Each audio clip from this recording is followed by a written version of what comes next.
Fala pessoal, beleza? Mais um fechamento de mercado no ar, meu nome é Rafael. Bom, Ibovespa seguiu, com um processo de queda, vinha fechando praticamente estável, uma ligeira queda. Hoje acelerou bem o movimento, a gente está encerrando o dia aí com uma queda de 1,4%, abaixo, se consolidando abaixo dos 100 mil pontos. A gente estava encerrando bem próximo dos 100 mil pontos, a gente se consolidou bem abaixo, renovou a mínima do ano, tá? Agora a nova mínima é 97.775.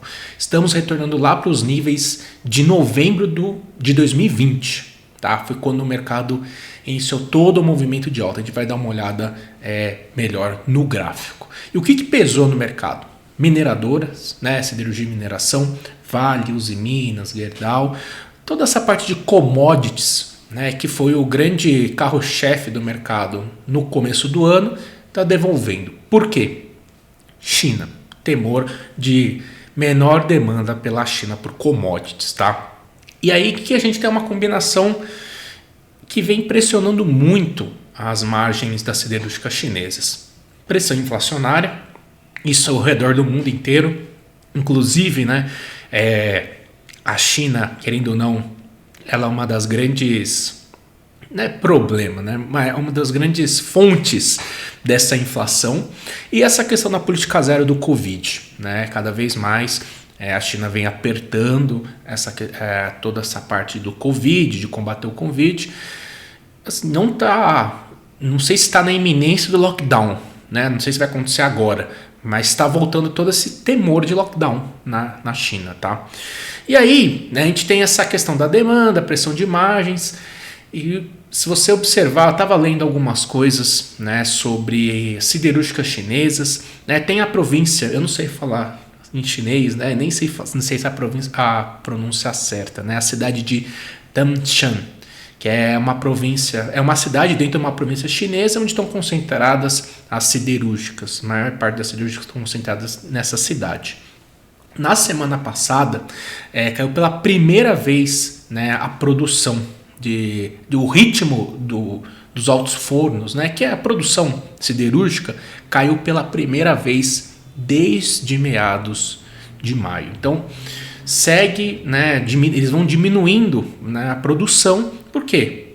Margens estão muito baixas, e, cara, não tem essa demanda, não tem. Então, estou aproveitando para cortar a produção. E a gente sabe que tem mercado oferta e demanda. Se a demanda não está atendendo, tem bastante oferta, o preço cai, Aí a gente vê esse mercado de commodities acelerando a queda. Hoje o cobre, pelo menos, voltou para a mínima do ano. O minério de ferro, apesar da recuperação de 3%, está bem próximo da mínima do ano. E, querendo ou não, Bolsa Brasileira é commodities. Não tem jeito. E para completar, o setor financeiro pesou. A gente, por exemplo, o Bradesco, a gente fez uma parcial quando testou a média móvel de 21, subiu o stop para o preço de entrada e hoje pegou o restante da operação. Então, o que eu falei, estamos em tendência de baixa no curtíssimo prazo. O que é para fazer? Faz a parcial, se der sinais de correção, já sobe o seu stop para o preço de entrada e depois retoma o lote, compra mais uma vez, enfim, mas não fique contra a tendência, não fique teimando contra essa tendência que vem forte de baixo, tá? E aí, o setor financeiro derrubou, então você tem siderurgia, commodities derrubando, setor financeiro derrubando, e Ibovespa não tem como segurar o movimento de baixa, mesmo com os Estados Unidos subindo 1%. E também a curva de juros segue seu processo de correção. Isso, querendo ou não, ajuda as empresas do setor doméstico, que inclusive apanharam bastante desde o ano passado, então tem gordura para queimar, por assim dizer, e tem muito com relação à questão do relatório trimestral de inflação. Não foi divulgado hoje, foi adiado, foi para dia 30, mas agora à tarde teve uma entrevista com o diretor de política monetária do Banco Central, o Diogo Guilhem, e ele fez uma apresentação dando um grande spoiler do que vai ser o relatório trimestral de inflação, com previsão de PIB, inflação, enfim, política monetária, tudo isso. O relatório praticamente foi o relatório trimestral de inflação, só não foi o oficial. E o que ajudou também o setor de varejista, né? Além da queda da curva de juros, segue a manutenção. A projeção do PIB para esse ano subiu de 1% para 1,7%, tá? E também as expectativas de inflação. Para esse ano, subiu para 8,8%. Como o Banco Central já vem sinalizando na ata do Copom, nos comunicados, a ideia agora é olhar para 2023 e 2024. E é isso que o mercado vem olhando e é isso que o mercado vem precificando na curva, né? Nesse sentido, para o ano que vem, a expectativa do Bacen subiu para 4%. E o último relatório Focus, a projeção de inflação que o mercado vem colocando, 4,7%. Então está bem abaixo do que o mercado vem colocando. E, assim, dá para duvidar? Sim, obviamente dá para duvidar. Mas se você observar a postura do Banco Central com relação ao tratamento dos juros, que é manter os juros altos, está muito preocupado com a inflação. Então não é um negócio de louco, né? Não é o tipo, por exemplo, uma grande discussão está tendo lá fora, que é o Fed. Que o Fed está muito atrás da curva e que está perdendo credibilidade por não acelerar esse processo de alta de juros. Que tudo bem, que eu sempre falo, o nosso querido Banco Central é uma coisa. Agora, Estados Unidos subir juros alucinado afeta muitas coisas, né? Então não é tão simples assim como o mercado está querendo, né? Mas enfim. E essa expectativa de inflação menor do que o Focus ajudou bastante também a curva de juros. Aí os vértices mais curtos, né, deram uma boa de uma embicada, tá bom? E não se esqueça, amanhã, 9 horas da manhã, tem o IPCA 15 de junho. IPCA 15 é uma prévia do IPCA, né, que sai no meados do mês que vem. E a expectativa é para uma alta de 0,74 na passagem de maio para junho, tá? Na passagem mensal. Então vale a pena acompanhar, vai fazer preço e deve movimentar bastante o mercado amanhã. Tranquilo? Beleza? Então, dito tudo isso, vamos passar aí pelo esse fechamento. Hoje e amanhã eu vou fazer o mesmo que eu fiz ontem, né? De trazer um fechamento mais completo. Né? Não vou participar do fechamento ao vivo que a gente faz no Põe no Bolso. E aí eu vou falar um pouquinho do dólar também. Fechado? Então vamos lá? Deixa eu colocar aqui. Vamos ver aqui. Foi. Beleza. Bom, o que a gente tem aqui? Né? O Ibovespa, como a gente falou, quando ele fechou abaixo desses 103 mil pontos, a gente falou no sentido assim. Em novembro e dezembro, para janeiro, essas compras estavam bem interessantes. Era não óbvio comprar, mas estava uma margem de segurança legal. Mesma situação aqui de maio. Por quê? Porque o mercado ia segurando acima dos últimos fundos. E aí, quando ele perdeu esses 103 mil pontos e perdeu pesado, com um volume muito acima da média na venda, isso me trouxe um sinal de alerta forte de que essa tendência de baixa de curtíssimo prazo ganhou bastante força. E se o mercado seguir renovando o mínimo que a gente falou, né? Porque perdeu esse ponto, né? Esse ponto era o mais importante, tá? Esse ponto aqui que a gente está falando, esse ponto era o mais importante. O mercado segue renovando o mínimo, certo? Abriu aqui espaço para esse pivô de baixo. Então esse pivô de baixo com a abertura da banda inferior de Bollinger demonstra presença e pressão vendedora. E por isso que a gente falou, vamos entrar, que a gente comprou Transmissão Paulista, cara, um papel beta extremamente baixo, para não ter problema, para não ter esse tipo de sufoco, né? Não se expor tanto ao beta. Por quê? O mercado está em tendência de baixa no curtíssimo prazo. E como eu falei para vocês, estamos num nível de suporte, um nível de preço muito importante. Por quê?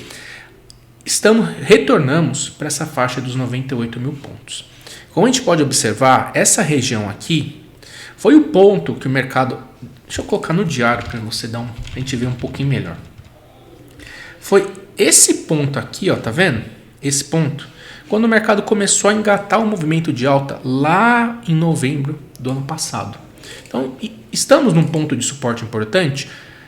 Uma região de suporte importante? Estamos. Mas o problema é que acabamos de perder um ponto de suporte muito importante, que é os 103 mil pontos. Então, enquanto o mercado não conseguir voltar a negociar acima desse patamar, fica complicado. Fica complicado. Essa tendência de baixa, ela ganhou bastante força, né? A gente pode observar que foi a partir dos 103 mil pontos que o mercado ganhou força, a partir do rompimento desses 103 mil pontos, foi a mínima e foi o ponto que acelerou o movimento de baixa. Então, o mercado está numa tendência de baixa. Está descontado? Está bem descontado. Está no nível de IFR bem historicamente baixo. Só que não tem um sinal de compra. Muito pelo contrário. Deixou 3 candles de indefinição e não confirmou nenhum. Então tá pesado, não adianta. Não adianta a gente ficar teimando. O risco retorno ainda é para compra? Ainda é. Concordo com isso. Mas tá difícil. Não tá fácil não. Beleza?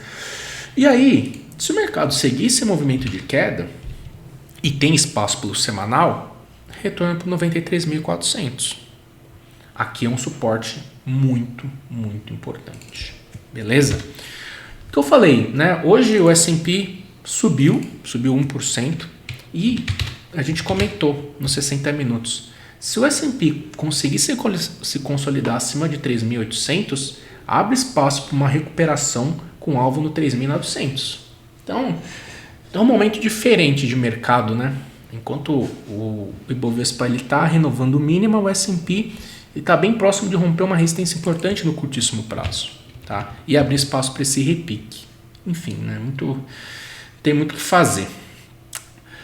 Dos papéis, né? Como a gente comentou, Transmissão Paulista está no nosso preço de entrada, né? Aqui a gente fez a entrada aqui nos R$23, está no nosso preço de entrada, está cumprido o papel da empresa, que é não trazer tanta volatilidade, né? Tá no 0 a 0, é esse o papel. Quanto o mercado está caindo, que nem está caindo aqui no dia, no caso no 0 a 0, desde que a gente fez a entrada, o Ibovespa do mesmo ponto, né?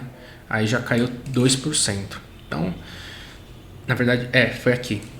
Caiu 2%. Então está cumprindo o objetivo do papel, né? Bradesco, como eu falei, a gente zerou, fez a parcial aqui, né? Fez a parcial, subimos para o nosso preço de entrada e hoje pegou. Beleza, tranquilo. Bom, tá perdendo o último fundo, o que a gente vai fazer? Esperar retornar para esse 17,60, 17,40. Voltou para cá, mostrou o sinal de reversão, a gente compra. Pode ser Itaú também. Aqui também tem um ponto de suporte bem importante. Se você gosta de Santander, mesma situação. Tem um fundo muito importante nesses R$29. E o nosso Banco do Brasil, que a gente está bem atento aqui, mostrando força mais uma vez sobre esse R$32. Quem sabe a gente não volte a comprar Banco do Brasil, colocar na carteirinha, tá? Do outro lado, né? Destaque negativo, só esqueci de falar de Vale. Bom, Vale, com esse fechamento, apesar de estar descontado, tudo dando não sei o que, fora da banda, IFR tal, esse fechamento foi horroroso, né? Se a gente olha o semanal aqui, foi um fechamento horroroso porque tem uma perna de baixo, né? Tem essa perninha de baixo aqui, né? E se fechar dessa forma, abaixo de R$75 e semana que vem deixar para trás a mínima, caminho aberto para retornar para essa faixa dos R$70, R$67, onde deu uma belíssima oportunidade de compra, né? No ano passado, começo do ano, no ano passado, na verdade, e, né, seria um ponto muito importante de suporte para o minério de ferro, porque efetivamente nós vamos retornar para a mínima do ano, né? E aí tem uma combinação interessante a se pensar, mas vamos esperar. Como eu falei para vocês, já venho falando para vocês desde o começo do mês, não estou confortável em posicionamento de commodities por conta da China, né, que entra nesse momento difícil, a questão do Covid, redução as siderúrgicas é um ótimo termômetro, né? Inclusive, domingo, vale a pena ficar de olho no calendário econômico chinês, que tem o lucro industrial. Lucro industrial, né, junta todos os lucros das siderúrgicas e tal. Cara, o mês passado foi um mês que teve queda de 9%, Então esse também foi um indicador muito importante para mim, pelo menos, de que o minério poderia fazer uma correção, e a expectativa é que esse número fique ainda pior para esse mês. Então tem que ficar de olho nisso. É um indicador, não é um indicador que todo mundo olha, né? Mas é um indicador bem importante para quem faz acompanhamento da parte de commodities, tá?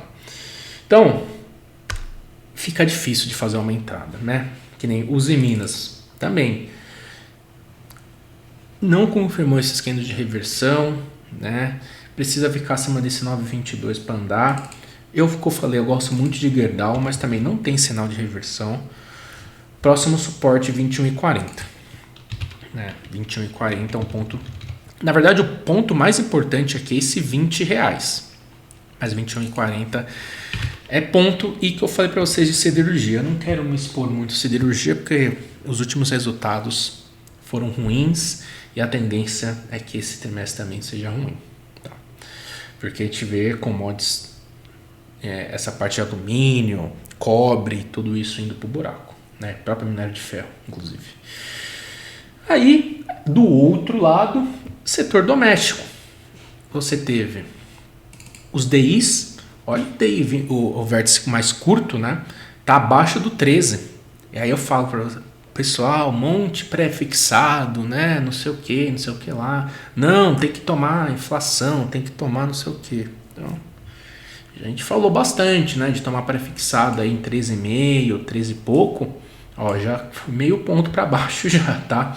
E aí a gente vê esses vértices caindo, todos os vértices caindo, por conta que eu falei, essa questão da expectativa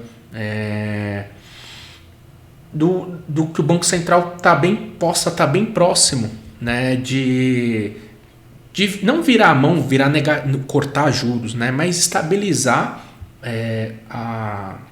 os juros em vista da inflação, né, porque como eu te falei no começo do vídeo, para o ano que vem o Banco Central está esperando uma inflação muito menor que o mercado está esperando. Tá?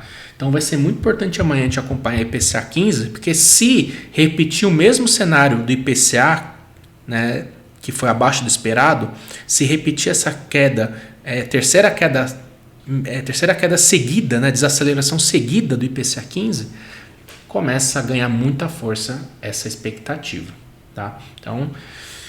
Então fazia sentido, né, a gente ficar tomando um pouquinho de pré por aqui quando eu falei para vocês. Tá bom?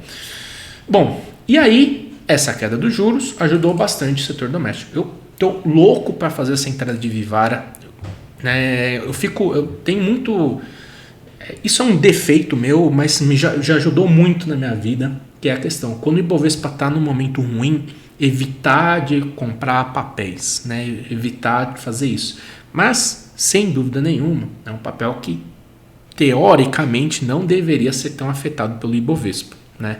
É um papel que eu gosto bastante, tem uma configuração gráfica bem interessante, que é essa onda 1, fez uma onda 2, confirmou o fundo por aqui, e se romper esse R$23, estou pensando em fazer uma entrada de rompimento. Não sou fã de rompimento, mas neste caso aqui é necessário o papel se livrar da média móvel de 21, tá? De olho em JHSF. Se o mercado melhorar, se essa curva de juros der uma embicada a mais, estou pensando em colocar um pouquinho de risco, um papel a favor da tendência. Tupi, a gente segue reforçando essa recomendação de compra, está bem interessante acima dos R$21, tá? Segue reforçando a recomendação. E assim, eu juro que eu ia mandar para vocês Localiza de manhã. Pensei em mandar essa operação, por quê? A empresa finalmente anunciou, dia 1º vai sair a fusão com a Unidas, né? Destravar um valor importante, né? E aí eu falei, não, vou esperar o final do dia, para quê? Se o papel fazer um pullback, né? Mostrar um pullback por aqui, a gente pode até pegar. Cara, o papel devolveu tudo, né? Isso aqui não é um sinal lindo, isso aqui não é um sinal bom. O papel devolver 4% não é bom. Então vamos esperar, mas tá muito no meu radar. Gostaria muito de fazer essa entrada em Localiza, tá? Gostaria muito de fazer essa entrada. VEGzinha, parou o movimento, se voltar para os 24,50, a gente vai em busca dessa compra e olha PRF, tá? Aqui a gente tem que esperar um pullback. Como eu falei, eu tenho muita dificuldade em comprar papéis, por exemplo, BRF, que está em tendência forte de baixa, com o mercado perdendo fundo. Mas mostrou uma força compradora muito importante sobre esse 12,50, 13 reais. Então, é o seguinte, esperar um pullback e fazer essa entrada, tá? Então, essa é a ideia, é um papel que realmente está bem descontado mesmo, tá bom? E o que mais que a gente tem de destaque? Vamos ver os destaques de alta e de baixa hoje, só para a gente fechar. Bom, BRF está dentro de uma, Camil, Camil, né? Nossa, que porrada aqui desde os 7,70. Magazine, né? Se recuperando, mas aqui, cara, qualquer alta maior é um repique. Ah, eu quero arriscar uma compra de Magazine. Bom, se você quiser arriscar essa compra de Magazine, você tem, de fato, um fundo sendo formado, um fundo duplo. Se você quiser arriscar, pode ser, né? Prefiro esperar trabalhar muito mais esse papel do que ficar tentando antecipar. Ó a Sinqia, que a gente vem falando dos 16 reais. Vamos ver se a gente faz uma entrada também. É que ficou feio o gráfico, né? O gráfico ficou... Muitos papéis ficaram feio o gráfico. Então tá difícil mesmo de buscar uma entrada. SLC, lembra que a gente falou do oco? Confirmou, né? Confirmou esse oco.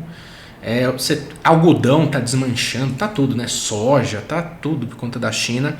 Vale ficar atento. Papel a 44, 42 reais pode ser uma entrada interessante. Lembra da vendinha de Qualicorp no teste da média móvel de 21 do semanal? Impossível achar BTC disso aqui, né? Então, só estou aqui brincando, porque não tem como achar BTC.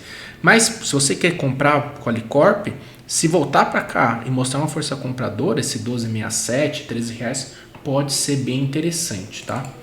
Prio segue o movimento de queda do petróleo, tem como alvo, se voltar para essa faixa aqui dos 19 reais, interessa, tá? Interessa bastante. E, no mesmo sentido das commodities, Suzano. Se Suzano fechar dessa forma aqui e deixar para trás os 44,90 na semana que vem, pivô de baixa, alvo, região dos 39 reais, onde vai oferecer uma belíssima de uma compra, tá? Só olhar São Martinho, tá bem próximo do ponto aqui também, 36,80, vale deixar no radar.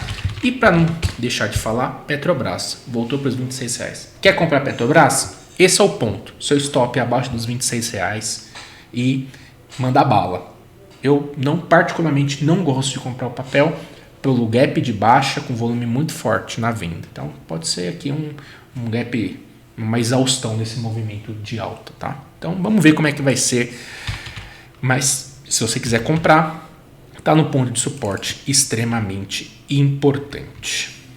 Beleza? Então, beleza não, né? Vamos falar do dólar, né? Esqueci. Bom, hoje foi um dia que, pelo menos, eu comecei da manhã aqui, né? A doletinha. Aqui, ó. Abriu rasgando, não, pelo menos foi muito rápido. E aí começou a entrar um pouquinho mais de lote nesse 22. Falei, bom, o dólar tá nas máximas, né? Não podemos esquecer que o dólar tá na máxima de maio. Já vem esticado de um movimento e tal. Aí deu para fazer umas vendas na contra-tendência. Chegou até ficar abaixo da abertura. E olha o ponto, né? Esse ponto é muito forte. 86, 85 e 82. Essa região, né, muito próxima do ajuste, é uma região de suporte importante para o dólar. Porque ele montou um fundo por aqui com muito lote, quando ele rompeu a abertura, esquece, subiu 40 pontos direto, tá fechando na máxima do dia. Só que, o que a gente tem aqui? Deixa eu ver um negócio. Qual que é o ajuste? 241,50, né? 241,50. O ajuste, caramba, o ajuste lá em cima. Olha, para mim é o seguinte, pessoal. Do jeito que o vamos lá. Dólar tá indo para fechar na máxima, né? Indo para fechar. Ainda não terminou o pregão, falta meia hora. Tá indo para fechar na máxima. MACD sem força. Se amanhã esse dólar abrir abaixo desse 41,40, é venda. Mais uma vez, que nem hoje pela manhã, é venda, tá? E hoje vai ser, amanhã vai ser bem melhor de ser feito, porque vai ficar até abaixo do ajuste. Alvo, qual que é o alvo? Retornar. Primeiro ponto, essa faixa do 30, e tem como principal objetivo 21 essa 21 com 20. 20 é um ponto de suporte bem importante, até melhor do que o 30, e tem o follow-up no 14, tá? Então, essa é a ideia para amanhã para o dólar. O setup aponta para a gente de uma possibilidade de uma correção na abertura abaixo do 41 é venda.